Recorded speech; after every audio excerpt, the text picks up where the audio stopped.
My name is Sarah Griffin. I am a chiropractor. I own Western New York Spinal Solutions. I have been a chiropractor since 2014, and I have owned Western New York Spinal Solutions since 2016. Tell us a little bit about what you offer. Sure. Well, like I said, I'm a chiropractor, so we obviously have chiropractic adjustment there. We also have spinal decompression, electromagnetic therapy, cold laser. I do kinesiology taping. And what's really awesome is we're trying to switch more into the wellness center vibe instead of just chiropractic office. So I have other providers who work out of there as well. So we have a massage therapist, wonder who that is. We have a Reiki master, we have crystal healing, and we offer group fitness classes as well out of there, which just happened when we moved our office in June. So that's pretty cool. We love it. So already I want to deviate a little bit from some of our notes that we have written down. And I was going to see kind of just because I feel like when you went to school, you also had a different path than some other students. But like, could you talk about your time with Walter Reed and doing like an internship there? Sure. Yeah. So, like Mike said, I had a little bit of a different path than most people. When I graduated from undergrad, I was planning on being a mental health counselor. So I was working during the day at a chiropractic office and going to school at night. And just liked what I was doing in the office so much that I felt like I wanted to go back to school to be a chiropractor, and they encouraged me to do so. And when I was in school, an opportunity for an internship came up at Walter Reed Medical Center in Bethesda. And I was one of the 2 students chosen for that internship, which was pretty cool. And what it really just opened my eyes to is the idea of a multidisciplinary setting and all the providers working together. So I got to scrub into surgeries. I got to see, surgeons referring to chiropractors. I got to see chiropractors working with occupational and physical therapists. And it was just this nice, like, symbiotic relationship that was really focused on getting the patient better and like putting your ego aside. So it's really my goal to make sure that I have options for my patients, and it doesn't matter. I don't have to be the final answer, but I want to find someone who is the best answer for every patient. So that was a really great experience, and has really opened my eyes to a lot of options for patients. So I think that was an awesome experience. Another thing I want to ask is how you are different than other chiropractors. So what you offer.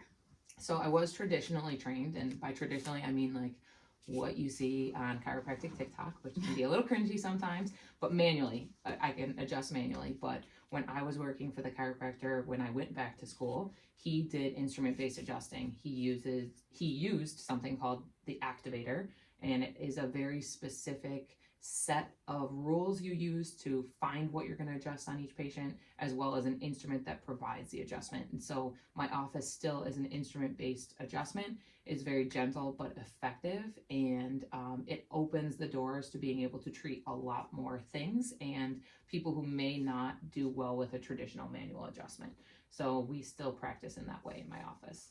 Why did you think a lot of people are not always keen on instrument-based adjusting? Like, what do you think it really is, like, all about? People want to feel things, and they feel as though sometimes, like, with the instrument, it's not a strong enough like input, I guess we could say, or strong enough adjustment for them to feel like you are doing something. Sure. I think there's a couple reasons why people think an instrument, come in with this preconception about an instrument. One, because unfortunately some other chiropractors don't understand it either, and so they'll be like, oh, they just can't manually adjust, and so they just use an instrument when they can't manually adjust, and that's not the truth.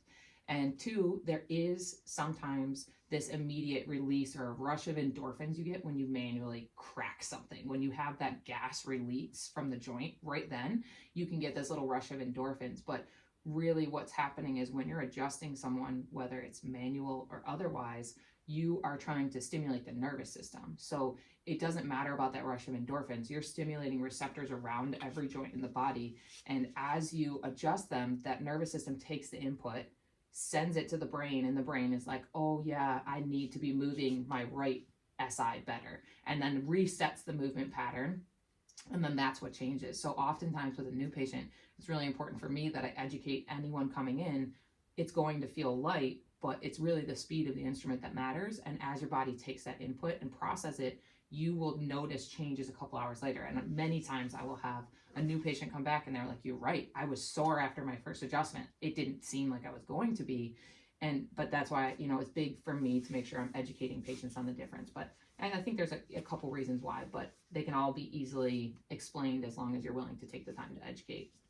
I know a lot of people think maybe you can only see a chiropractor if something's wrong with you, but can you tell us the importance of why everyone should be adjusted? Oh, well, that could be like 4 more podcasts. But yeah, I mean, a couple reasons, right? So, like I said, when you're actually adjusting someone, you're adjusting their nervous system. And we all have a nervous system, right? So, I'm terrible with analogies. So, like, this is not going to totally play, but you'll get it. We all brush our teeth every day, right? You see the dentist twice a year, but we brush our teeth every day. There's maintenance to it.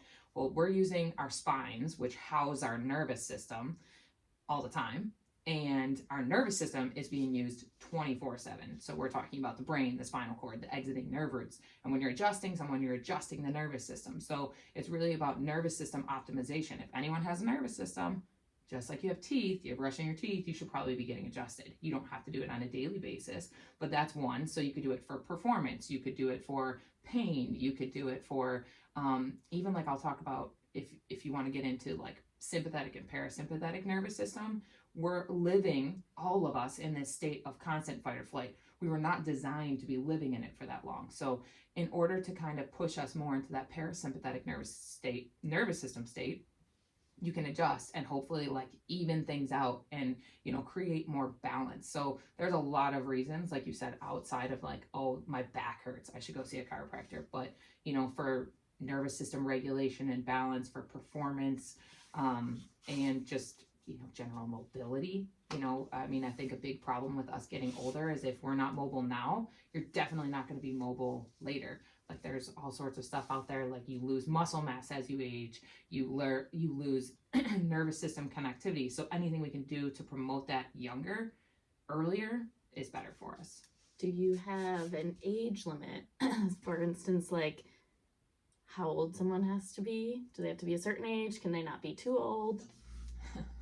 No. So my personal range that I've adjusted is 6 days old, all the way to someone I want to say was like, I want to say over 100, but I'm not 100% sure. Late 90s. Yeah. Absolutely. But there really isn't, and it depends. Like if a chiropractor, and I'm not knocking a manual adjustment, absolutely not. But if a chiropractor offers a manual adjustment, they may have a differing opinion, especially when it comes to bone density and things like that. But because I use an instrument and it's gentle and I can change the amount of force applied to each patient, I don't really have a limit. We just exercise our clinical judgment when we're adjusting the ranges. And something kind of just as you were talking, I think oftentimes people also don't always recognize, and so I don't know if you have a simple way you might be able to explain this phenomenon to people, but I think sometimes there's confusion where people don't understand sometimes their pain actually is coming from stress. And so like you were already talking about how the nervous system is really what is being treated with chiropractic. It's not like you're moving bones, which I think is a joke. Like people say it a lot. It's like, oh, I want to go and have, the bones in my back moved. Yeah. But you're really not actually moving their bones. It's like the adjustment, the impulse, etc. But at least like I see a lot of times, there's always that correlation between high periods of stress in someone's life and then all of a sudden when their pain comes about. So I don't know if you really have a more simple way to explain to people how the two are connected. Yeah. So this is something I talk about a lot in my office. It's almost like you've been there before. But, so two things I think happen, and I'm not entirely 100% on the research behind it, but this makes me want to look it up. But 2 things. So I often talk to my patients about how we have like a bucket, and our nervous system is kind of the holder of the bucket, if you will. And when we have emotional stress, our nervous system controls everything: physical stress, emotional stress, everything. So when we have emotional stress, I'll have a patient come in, they'll be like, I have no idea why my back hurts. And I'm like, well, what's going on? They're like, I didn't do anything. And I'm like, no, I didn't say that. I said, what's going on? And they're like, oh, well, I'm getting divorced. And I'm like, well, that's why your back hurts. So your emotional stress fills the bucket. It's only going to take the tiniest thing, like, oh, I just bent down to put my socks on, and then there it goes. So, and that's a very rudimentary explanation, but really if nervous system is working at high capacity to manage our emotional stress, it's only going to take the tiniest bit physically to push them over the edge. And then the other thing that I think that I see happen a lot is that when we're under emotional stress, what you can see happen is the body like reverts back to like what's easiest for it physically. So if I have someone who has a disc injury and they're going through a high period of emotional stress, all of a sudden they'll be like, that thing that was, we got it better and I don't understand, it feels like it came right back. And I'm like, it's just because that's easiest for your brain. It's a learned pathway of pain, and it's like the path of least resistance. So I don't know exactly how that works, but that's really what I see happen. And it usually only takes an adjustment or two, and then some awareness on their part that we have to manage their emotional stress a little better and support that a little better. And they get right back to, you know, their baseline, as compared to when they first came in and we had to do 8 adjustments to get them in a good place. But that also speaks to the importance of kind of regularly maintaining that nervous system and reminding the body the appropriate pathways and the appropriate way to move and operate. So I know a few things about you.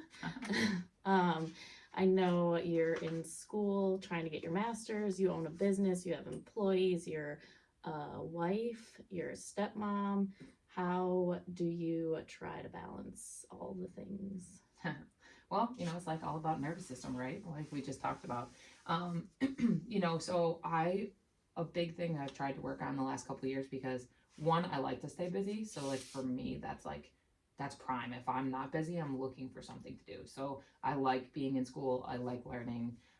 I like having a schedule that I kind of have to juggle.